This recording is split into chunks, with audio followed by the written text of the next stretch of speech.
Good afternoon and welcome to Policy Matters. I'm your host, Dustin Goverlow, and this afternoon we have Nick Archuleta, the president of North Dakota United, and we're going to talk about some issues related to education and public employees and what the legislature's been up to lately. Nick, welcome. Thank you very much, Dustin. It's great to be here. And Nick, could you give us a little background on yourself and talk about your organization? Yeah, I sure could. As I said, I'm Nick Archuleta. I used to teach Spanish and American history in the Bismarck Public School System at Century High School and at Bismarck High. I was elected to become president of the North Dakota Education Association last spring, and I assumed office in July. And in September 1st of 2013, we merged with the North Dakota Public Employees Association and became North Dakota United. And we advocate for teachers and public employees, and we provide professional training for both groups, and including higher ed. Nick, recently across the state in the last 6 to 8 months, we've had several local school board elections, and of course this is coming off the 2012 cycle when we had Measure 2 to eliminate property taxes. And we've seen a lot of local bond issues really go down as far as voter turnout. Historically, bond issues have gone down because they haven't been able to breach the 60% level, which bond issues have. That's different from the 50% that every other election has.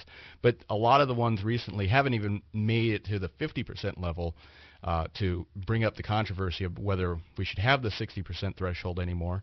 And to you, does that kind of lead towards this sense that we are heading towards an era when the people, while they may not be interested in overturning the entire property tax system, they're certainly not agreeable to increasing their property taxes anytime soon?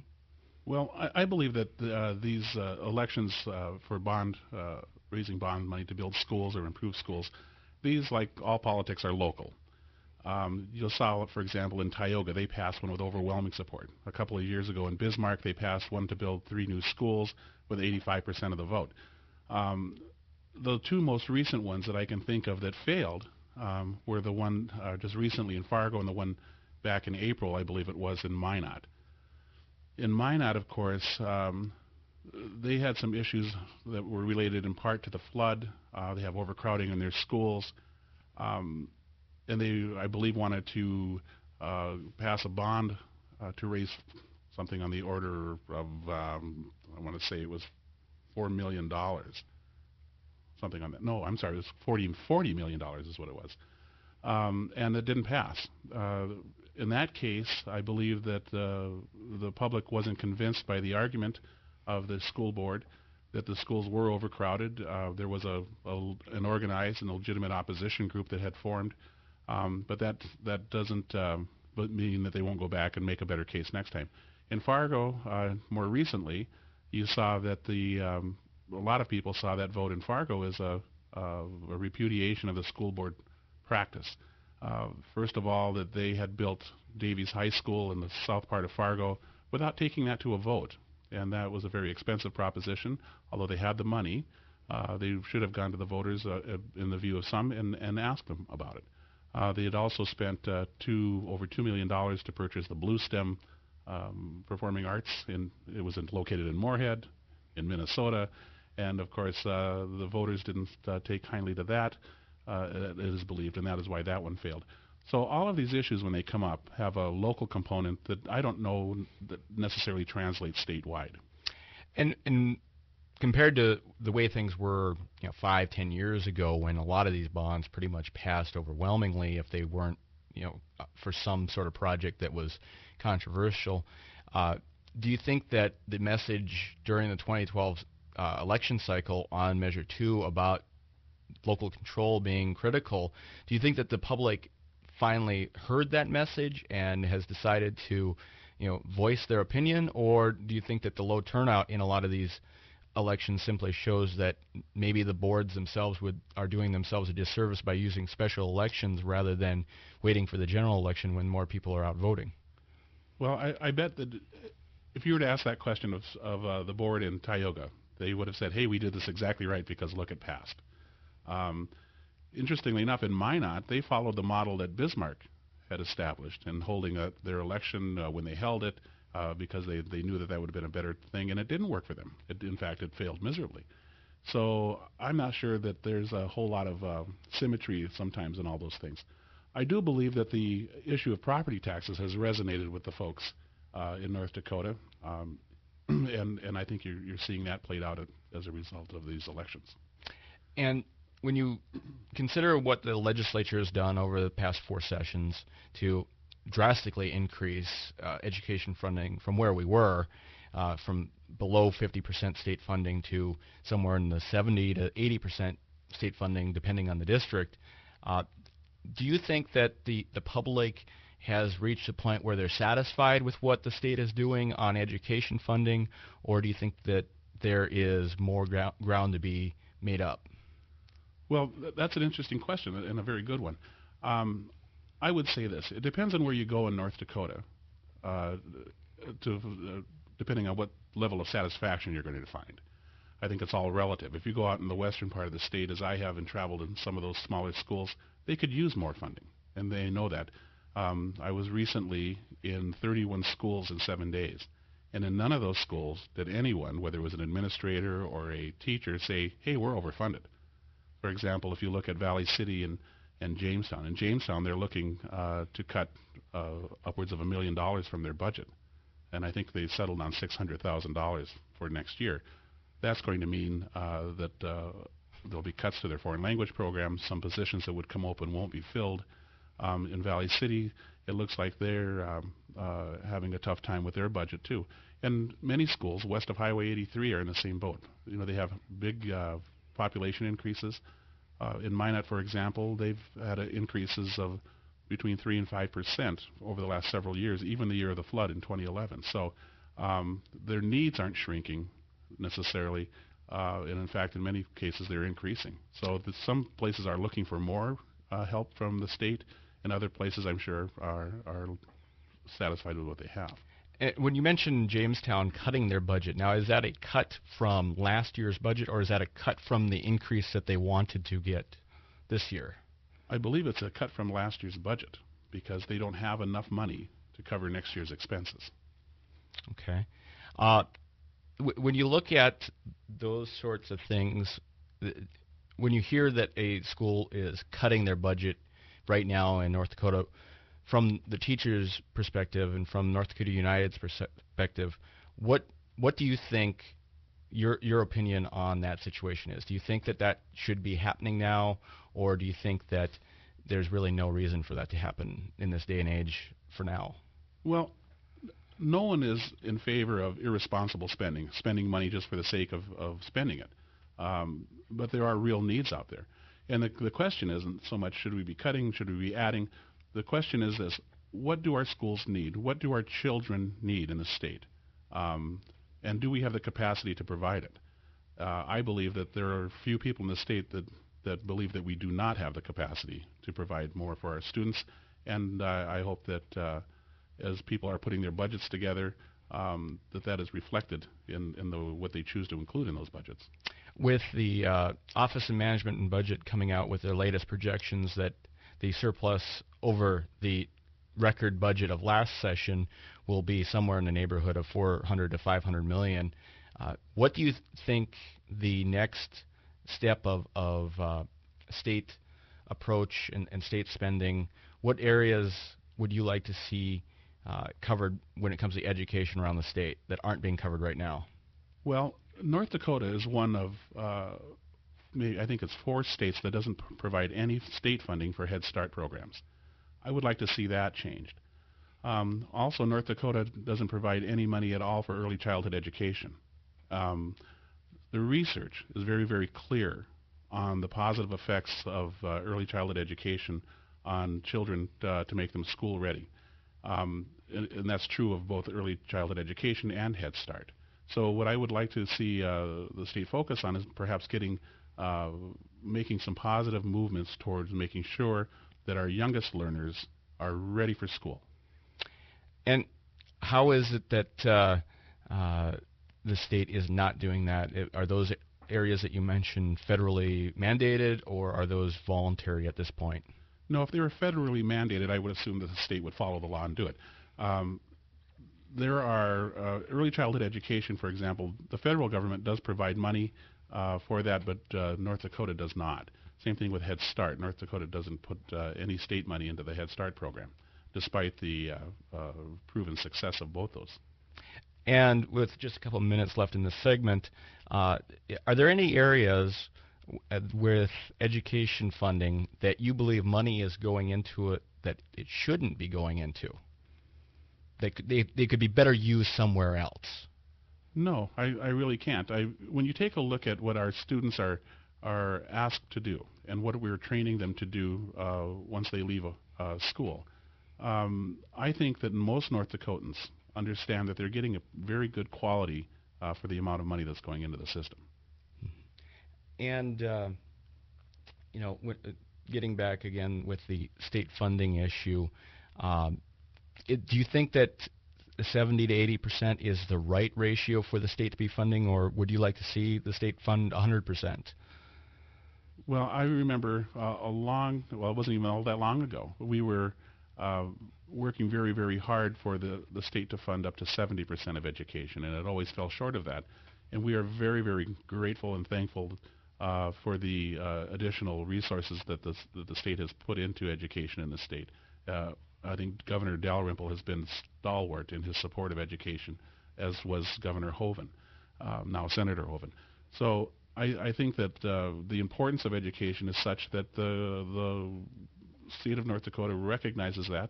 They understand what it means to have a literate, productive workforce, and they know that the schools are the vehicle to get us there.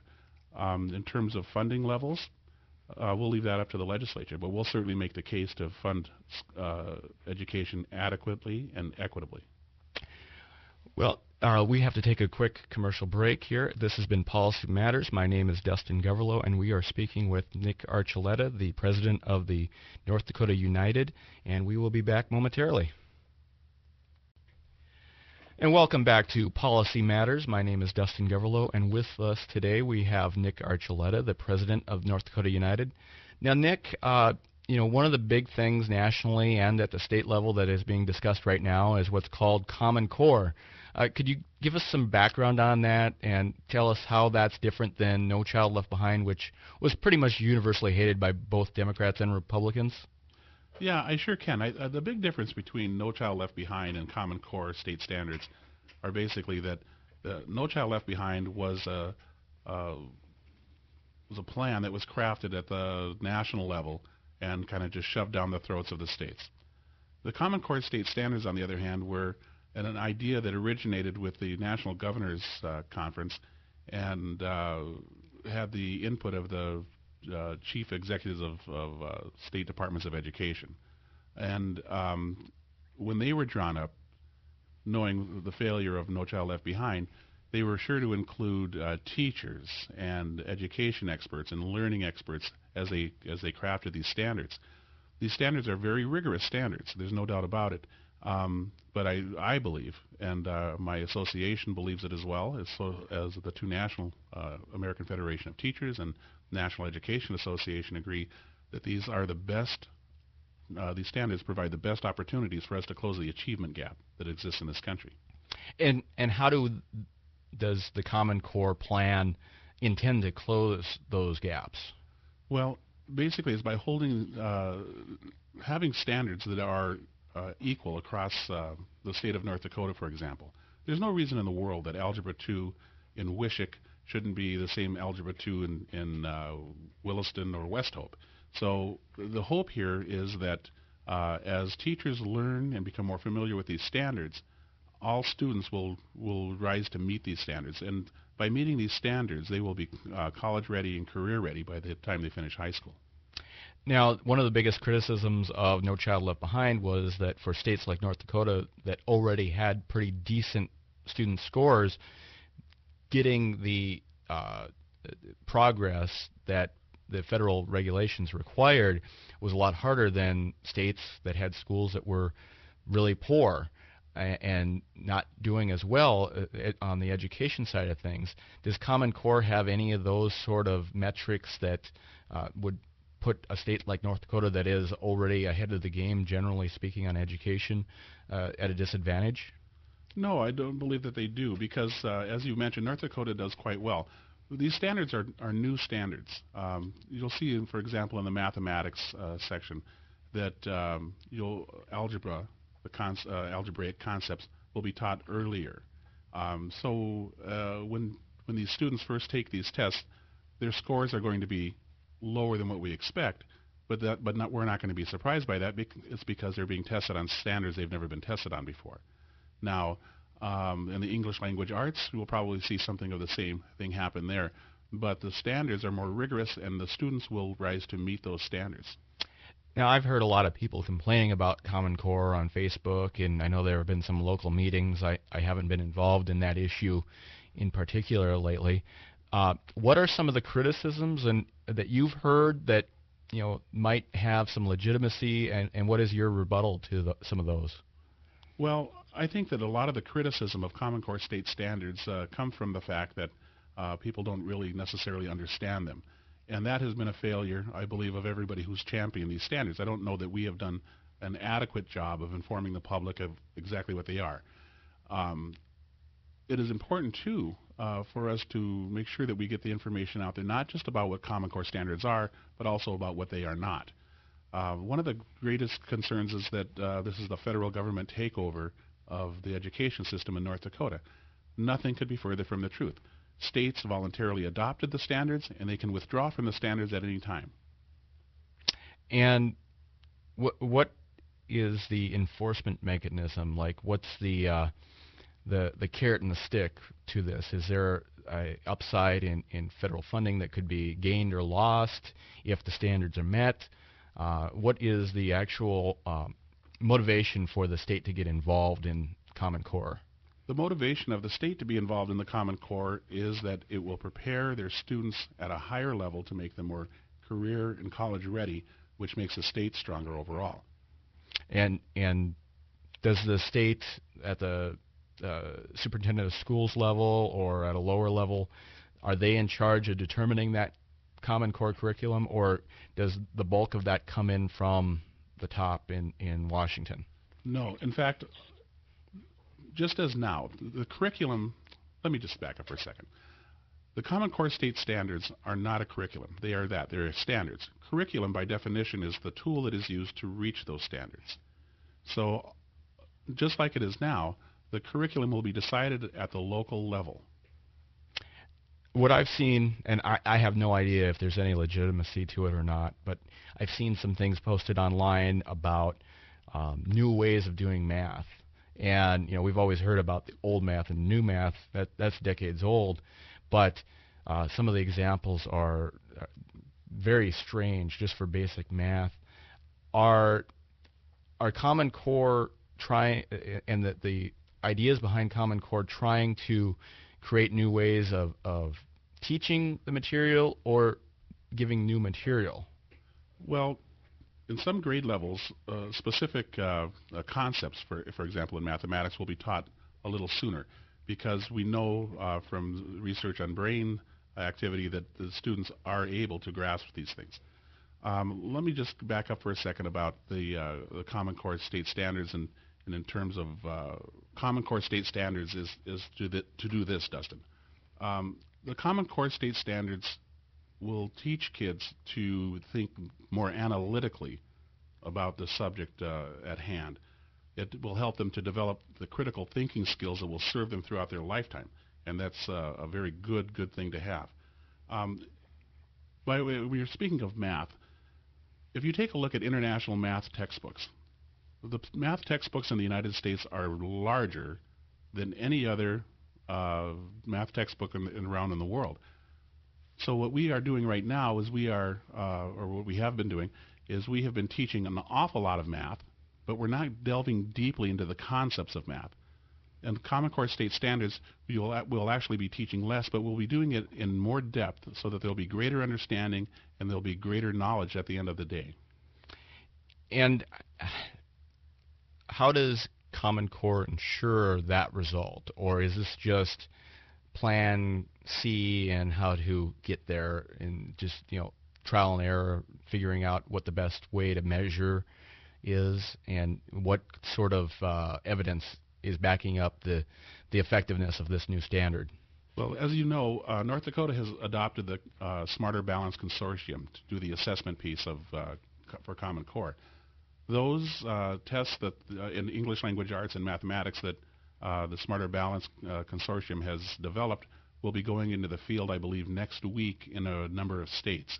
They'll take the results of those tests, and so they'll verify whether or not they're legitimate test answers and whether or not they are measuring the intended material that they hope to measure.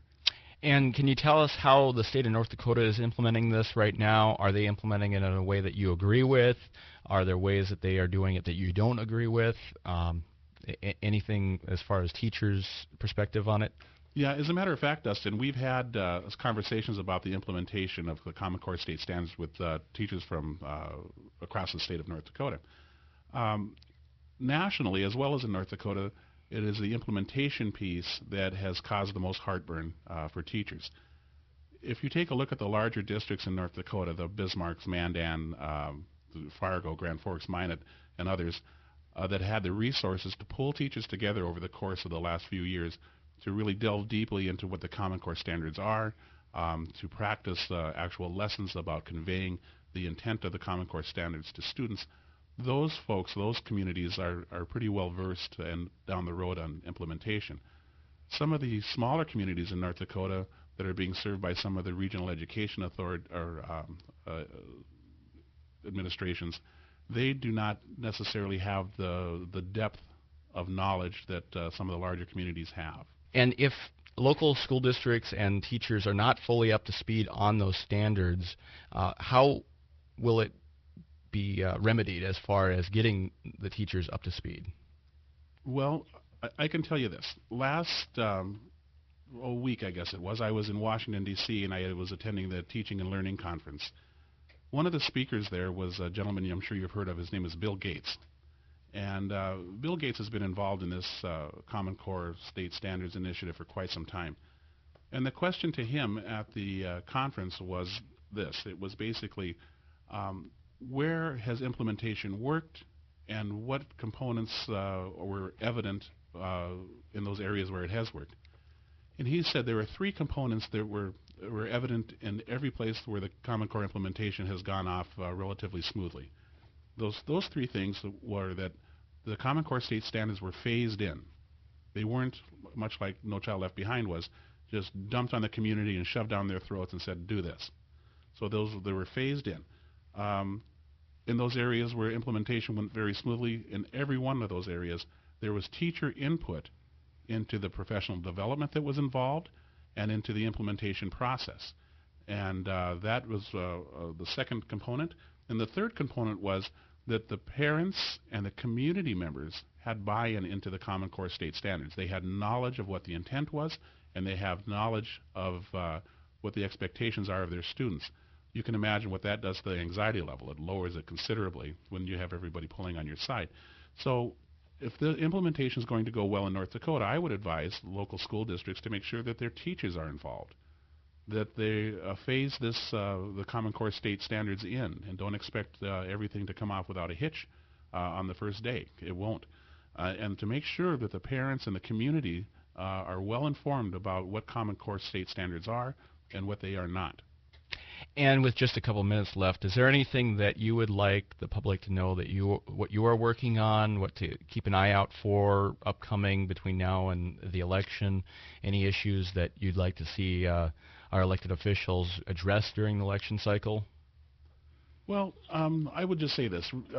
Coming up in June, there will be a number of school board elections across the state.